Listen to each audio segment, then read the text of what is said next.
Halo semua, sebelum menonton video ini, jangan lupa like, bagikan video ini, meninggalkan komentar dan subscribe channel ini agar teman-teman tidak ketinggalan sejarah Simalungun lainnya. Mengenal sejarah Kerajaan Dolok Silau dari tulisan Prof. Aaron L. Damanik, Guru Besar Universitas Negeri Medan. Sumber tentang Dolok Silau yang lebih tua diperoleh dari catatan Anderson, yang mengunjungi Sumatera Timur tahun 1823. Pada kunjungan itu, tampaknya Anderson masuk hingga ke pedalaman Serdang yakni Dolok Silau. Kenyataan ini diperoleh dari keterangan tentang sosok Raja Dolok, yang disebutnya berbadan tegap, hitam dan mengonsumsi candu atau opium. Masyarakat di Dolok disebut tersebar hingga ke Bedage, Serdang, dan sebagian Deli. Mereka ini berdagang hingga ke Selat Malaka. Pemerintahannya atau Principal State disebutkan bercorak monarkis dan masih memiliki ikatan persaudaraan.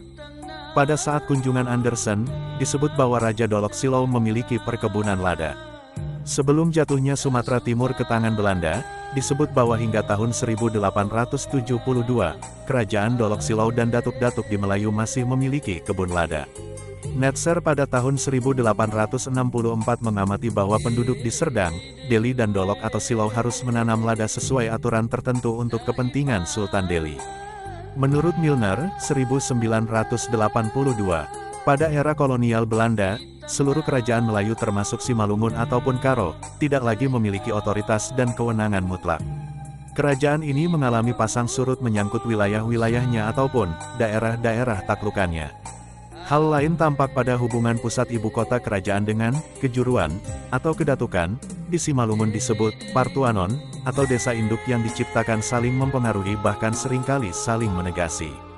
Menurut Geristen, 1938, kedatukan atau kejuruan di Melayu, Deli dan Serdang sama dengan sistem Parbapaan atau Partuanon di Serdang Hulu, yaitu Dolok Silau. Hal menarik dari Kerajaan Dolok Silau adalah dikenalnya kisah legendaris syair Putri Hijau. Kisah ini juga terbawa ke Pulau Jawa yang dikenal sebagai Ratu Pantai Selatan. Sebenarnya, kisah ini adalah khayal namun di Sumatera bagian utara, syair ini dibumbui dengan peristiwa sejarah. Akhirnya, membaca kisah ini membutuhkan kejelian khusus untuk membedakan antara fakta dan syair ini terbawa ke Sumatera Utara sewaktu penetrasi India. Di daerah ini, Putri Hijau sangat dekat dengan Melayu Deli, Dolok Silau, Karo dan Aceh. Bahkan, terdapat 6 versi Putri Hijau. Pada orang Karo dan Simalungun, Putri Hijau menjadi cikal bakal pemerintahan tradisionalnya yang dimulai pada permulaan abad ke-16. Pada orang Melayu dan Aceh, Putri Hijau menjadi perempuan Nanjuwita yang diperebutkan menjadi calon istri. Di Simalungun, permulaan abad ke-16 adalah awal berdirinya Harajaan Naopat atau Kerajaan yang Empat, yakni Dolok Silau, Siantar, Panei, dan Tanoh Jau atau Tanah Jawa. Sebagai catatan, Raya, Purba dan Silimahuta pada periode awal abad ke-16, masih menjadi desa induk atau Partuanon Kerajaan Dolok Silau. Pada periode ini, Nagur yakni kerajaan tertua di Simalungun, berdiri pada awal abad 13, mengalami kemunduran pada permulaan abad ke-16. Berdirinya Kerajaan Nagur Simalungun menurut saya, erat terkait dengan penetrasi populasi Hindu-India ke Sumatera seperti disebut Parkin, 1978. Seperti diketahui, dari Palembang, Sriwijaya pada abad ke-6 telah berdiri. Walters, 1967. Dari Palembang, sejak abad ke-13, populasinya berdiaspora hingga ke Sumatera Barat, berdirinya Kerajaan Minangkabau. Ke Simalungun, berdirinya Kerajaan Nagur. Dan ke Aceh, berdirinya Kerajaan Aceh. Lombard, 1967. Kemudian, kerajaan-kerajaan ini memudar pada awal abad ke-16 sejalan dengan kebangkitan kerajaan Islam di Aceh. Di Simalungun, di bekas reruntuhan Kerajaan Nagur berdiri 4 kerajaan yakni Dolok Silau, Tanoh Jawa, Panei, dan Siantar. 3 kerajaan yang disebut pertama selalu menyebut bahwa berdirinya kerajaan itu karena mengawini putri atau panak boru Kerajaan Nagur.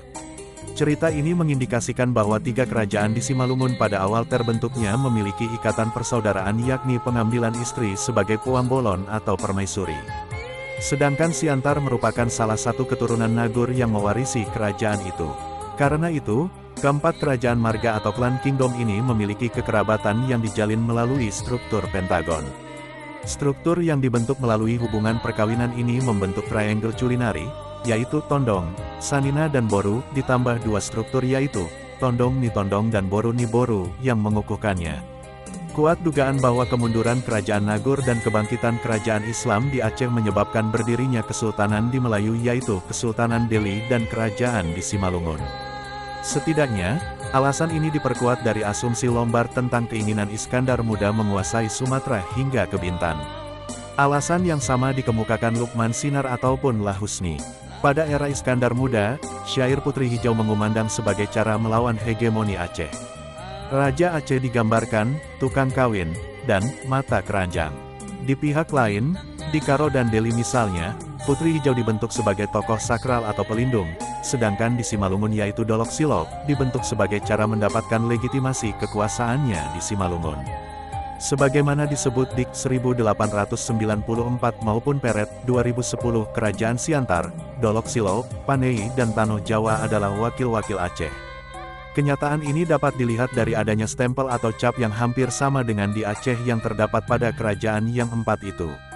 Akan tetapi, walaupun disebut sebagai kesatuan lembaga sosial berempat, wujudnya adalah penghormatan saja dan bukan pada kebijakan kerajaan.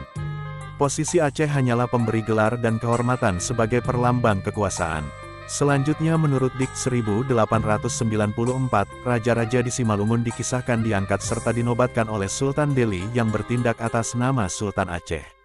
John Anderson pada lawatannya ke Sumatera Timur tahun 1823, jelas menyebut bahwa Raja Dolok atau Silau memiliki perkebunan tradisional atau dagang stelsel dengan komoditas lada.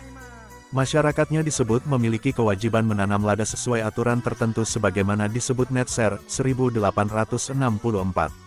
Penulis seperti Brau de Saint Paul Lias 1877 menyebut bahwa perkebunan tradisional lada terdapat sangat luas di pedalaman Bedagei.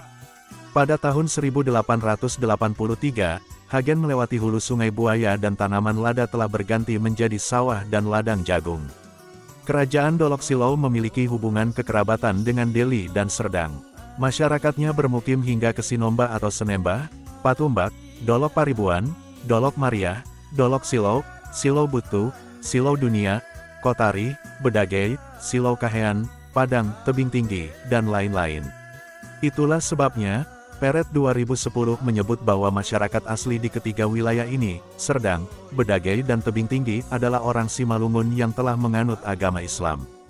Kerajaan Dolok Silau sebagaimana disebut Anderson 1971, menyediakan kuda, gambir dan lada serta koton atau kapas dan beras. Kerajaan ini menurut Peret 2010 membentuk jaringan perdagangan ke Selat Malaka untuk membeli garam, kain, tembaga dan candu.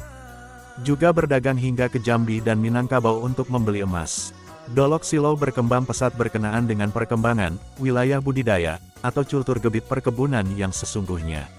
Sejarah mencatat bahwa Jacob Nienhuis menjadi pelopor perkebunan modern sejak 1863. Stoller, 1985. Perkebunan yang pada awalnya terkonsentrasi di Deli kemudian merambah keluar Deli termasuk ke Dolok Silau. Seperti disebut Kesles 2001, sebelum kedatangan Belanda, wilayah-wilayah di Simalungun merupakan ruang-ruang yang luas. Masing-masing kerajaan yaitu Dolok Silau, Siantar, Panei dan Tanoh Jawa memiliki pemukiman terpusat atau pamatang yakni tempat tinggal raja dan pejabat-pejabatnya. Peret, 2010. Di sekitar pamatang terdapat satuan-satuan wilayah mandiri atau partuanon dan dipimpin oleh bawahan yang umumnya berasal dari keluarga raja yang berkuasa, tetapi kewajibannya terhadap raja adalah terbatas.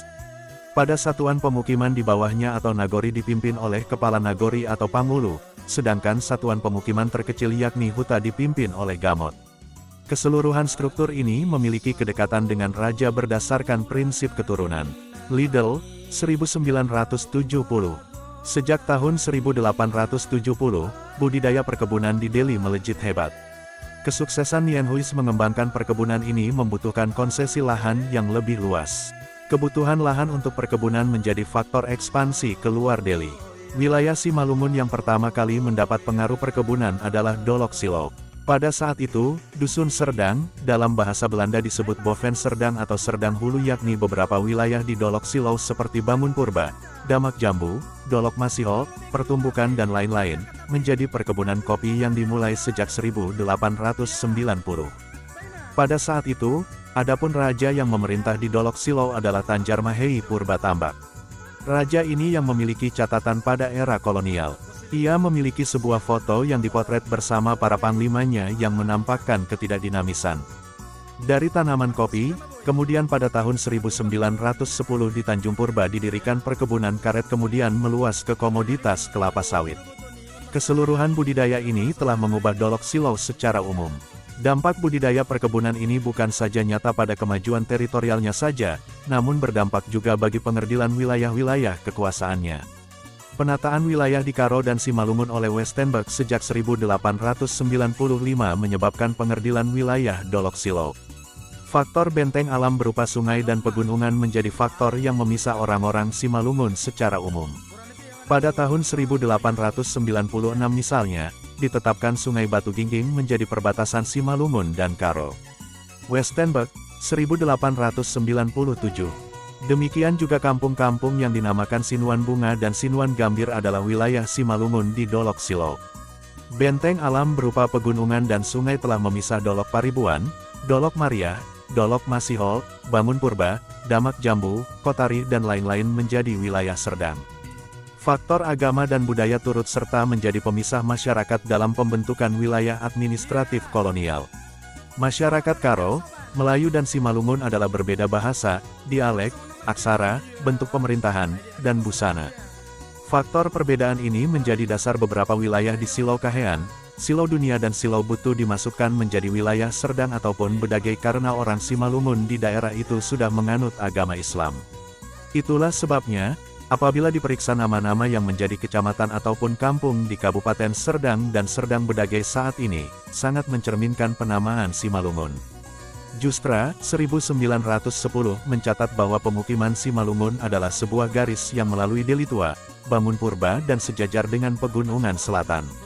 Tahun 1904 sampai tahun 1905, daerah-daerah di Simalungun seperti Dolok Silau digabungkan ke dalam Residenti Pesisir Timur.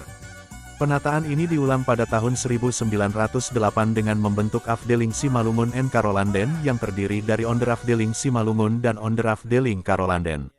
Dolok Silau menjadi bagian dari Onderafdeling Simalungun. Pada tahun 1915, keseluruhan Afdeling di Residenti Pesisir Timur diubah menjadi Gouvernemen Pesisir Timur. Penandatanganan Korte Verklaring di Simalungun tahun 1907 mempercepat penetapan wilayah administratif di pedalaman yang berbatasan dengan Karo dan Melayu. Namun penetapan itu tidak mengacu pada identitas-identitas masyarakat yang diatur. Itulah sebabnya, muncul protes seperti dilakukan Raja Silimahuta terhadap Belanda karena melepaskan Sipituhuta dan Sitoluhuta menjadi wilayah Karo. Hal sama diprotes Sultan Delhi kepada Residen Balot 1909 bahwa perbatasan tanah kesultanan dengan pemimpin di dataran tinggi telah diselesaikan oleh para datuk sebelumnya. Itulah sebabnya, tapal batas yang diajukan Belanda tahun 1907 ditolak oleh Sultan dan pejabatnya. Walaupun sudah ditata sejak tahun 1896, tetapi penetapan tapal batas wilayah ini belum selesai hingga menjelang tahun 1930. Misalnya perbatasan antara Melayu dan Simalungun di Bedage belum tuntas hingga tahun 1823. Hal sama terjadi di Boven Serdang, yang berbatasan dengan Simalungun. Kenyataan sama terjadi di Delhi yakni gagalnya membentuk wilayah Karo dengan Melayu hingga awal tahun 1900. Akibatnya, Belanda hanya menggunakan dusun untuk pedalaman dan pesisir untuk pantai. Kantor, urusan Batak, untuk mengontrol orang Simalungun menjelang tahun 1900 ditetapkan di Damak Jambu di dekat Bangun Purba. Adalah Westenberg yang diberi tugas menata wilayah Simalungun guna menetapkan batas-batas wilayahnya dengan Karo dan Serdang. Ketika Afdeling Simalungun dibentuk, maka kantor kontroler Simalungun dipindahkan dari Damak Jambu ke Saribudolok. Namun, karena perkembangan wilayah ini relatif lambat, maka kantornya dipindahkan ke Pamatang Siantar tahun 1912. Dari Medan dibangun kereta api hingga ke Bangun Purba yakni lokasi Simalungun yang sudah dipisahkan menjadi Melayu. Demikian pula sejak tahun 1906, dari Dolok Silau dibangun jalan menuju Saribudolok yang menjadi ibu kota Afdeling Simalungun en Karolanden. Selain menjadi kantor pemerintahan kolonial, di Saribudolok terdapat barak militer sebelum dipindahkan ke Sidikalang. Di sana juga terdapat kantor kerapatan adat atau harapatan untuk mengadili masyarakat, Kawula Raja Simalungun. Pada tahun 1917 dibangun purba diadakan rapat Raja Simalungun, Sibayak Karo dan Sultan Melayu. Pertemuan tersebut dimaksudkan untuk merumuskan busana wajib bagi raja-raja. Pada saat itu, disepakati bahwa busana korolondo atau jas putih, sarung madras dan batu bara, kopiah belundru hitam dan sepatu kuning diganti dengan busana lain. Raja-raja Simalungun dan Karo mengusulkan kepada Koopman yakni kontrolir Boven Serdang agar memakai busana seperti dikenakan Sultan Melayu termasuk kopiah. Busana ini adalah jas hitam tanpa keras serta lengan panjang, mengenakan celana dan sepatu serta kopiah atau pasomin. Setiap raja dari suku bangsanya dapat menambahkan aksesoris pada busana itu. Damanik, 2017. Pasca Tanjarmahei Purba Tambak, kemudian raja ini digantikan dengan Ragaim Purba Tambak. Raja ini memiliki koleksi foto dan catatan yang relatif banyak pada arsip kolonial. Pada berbagai fotonya, ia selalu tampak mengenakan penutup kepala yaitu gotong ataupun pasomin, celana hitam, sepatu hitam, jas tanpa kerah lengan panjang berwarna hitam. Tampaknya, ia adalah Raja Dolok Silou yang memiliki kedekatan dengan pemerintah kolonial. Pada berbagai pertemuan raja-raja Simalungun dengan pemerintah kolonial, raja ini selalu hadir seperti di Medan maupun Pamatang Siantar. Kerajaan Dolok Silou, yakni raja, masyarakat, wilayah, sistem pemerintahan, ekonomi dan politik serta sosial budayanya berubah dalam satu putaran waktu yang tidak terlalu lama. Faktornya ialah budidaya perkebunan di mana sebagian wilayah Dolok Silou menjadi basis perkebunan kolonial hingga tahun 1942. Bandar Alam Purba Tambak adalah Raja Dolok Silou yang terakhir. Meskipun ia menjadi target pembunuhan bangsawan pada tanggal 3 Maret tahun 1946, tetapi ia dapat menyelamatkan dirinya. Sempat menyembunyikan diri sejenak, namun kembali ke Simalungun pasca situasi telah mereda. Sekian tulisan Prof. Aaron L. Damanik mengenai sejarah Kerajaan Dolok Silou. Semoga bermanfaat.